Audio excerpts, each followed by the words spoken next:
Pernahkah kalian merasa selalu ingin menolong semua orang, seolah-olah kebaikan itu adalah kewajiban mutlak?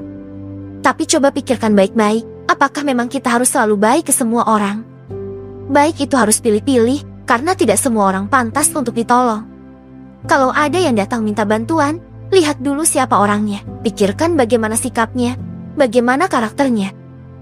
Dan yang paling penting, lihat juga kondisi diri kita sendiri. Kalau memang sedang mampu menolong, silakan. Tapi kalau diri kita sendiri sedang kesulitan, bukankah lebih baik memprioritaskan diri dulu? Agama memang mengajarkan kita untuk menolong siapapun, tapi Tuhan juga memberi kita akal untuk menimbang siapa yang benar-benar layak ditolong. Dan jangan lupa, Tuhan juga ingin kita mengasihi diri sendiri terlebih dahulu. Apa gunanya selalu menolong orang lain jika akhirnya kita sendiri terpuruk? Apa gunanya berkorban habis-habisan jika pada akhirnya ketika kita kesusahan, orang-orang itu bahkan tidak peduli? Seringkali, orang yang paling sering kita tolong justru yang pertama kali menghilang. Bahkan, ketika kita meminta bantuan balik, mereka dengan enteng menolak. Itulah sebabnya, membantu orang haruslah dengan batas, dengan sewajarnya saja. Dan jangan pernah berharap kebaikan itu kembali, karena kenyataannya, tidak semua orang tahu berterima kasih, tidak semua orang menghargai pengorbananmu, dan tidak semua orang layak untuk mendapatkan pertolonganmu. Bayangkan, seperti orang menganggur, ada yang memang malas bekerja, tapi ada juga yang rajin, hanya tidak dapat kesempatan. Kalau harus memilih, siapa yang lebih pantas dibantu? Tentu mereka yang berusaha.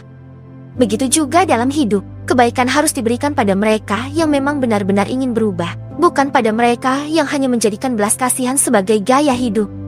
Apalagi kalau sudah soal hutang, zaman sekarang, banyak orang yang pura-pura terdesak, mereka menjual cerita sedih hanya untuk mendapatkan uang. Dan anehnya, justru orang-orang seperti ini yang paling memaksa. Mereka tidak segan-segan membuatmu merasa bersalah agar mau menolong. Padahal, selama seseorang masih punya otak, masih punya tenaga, masih sehat, bukankah mereka bisa berusaha sendiri? Hutang bukan solusi, itu hanyalah jalan pintas untuk orang malas. Dan jika kita terus-menerus memberi, tanpa seleksi, kita bukan sedang menolong mereka, kita hanya sedang menumbuhkan rasa malasnya. Kita membuat mereka terbiasa mengemis, terbiasa bergantung. Lalu siapa yang jadi korban? Ya kita, yang tidak enakan. Kita, yang selalu merasa bersalah untuk menolak. Padahal, menolak itu tidak salah. Kita punya hak untuk berkata, maaf, kali ini aku tidak bisa menolong. Kalau hubunganmu dengan seseorang retak hanya karena kamu menolak bantuannya, percayalah, hubungan itu dari awal memang tidak sehat.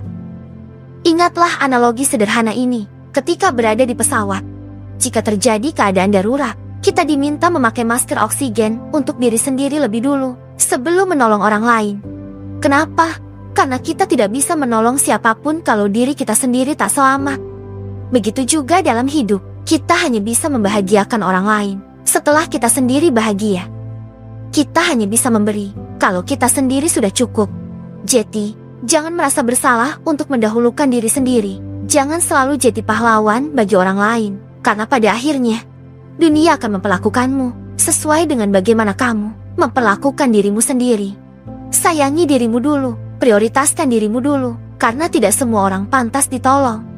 Dan tidak semua orang layak mendapatkan pengorbananmu. Dan satu hal yang harus kalian ingat baik-baik, menolong orang lain itu memang mulia, tapi jangan sampai kemuliaan itu berubah jadi kebodohan. Ketika kita tidak bisa membedakan siapa yang benar-benar membutuhkan dan siapa yang hanya memanfaatkan, belajarlah untuk tegas, belajarlah untuk berkata tidak, karena orang yang benar-benar tulus dalam hidupmu akan tetap menghargaimu meski kamu tidak bisa menolongnya. Sedangkan orang yang pergi hanya karena kamu menolak bantuannya, mereka bukan kehilanganmu, tapi kamulah yang terlepas dari beban. Ingat, hidup ini singkat, kita tidak punya kewajiban untuk menyenangkan semua orang.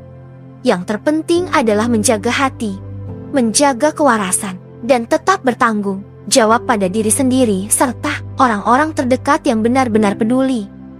Jangan biarkan rasa iba membutakanmu, jangan biarkan rasa tidak enakan merusak hidupmu, karena semakin kamu tidak enakan, semakin banyak orang yang akan dengan enak memanfaatkanmu.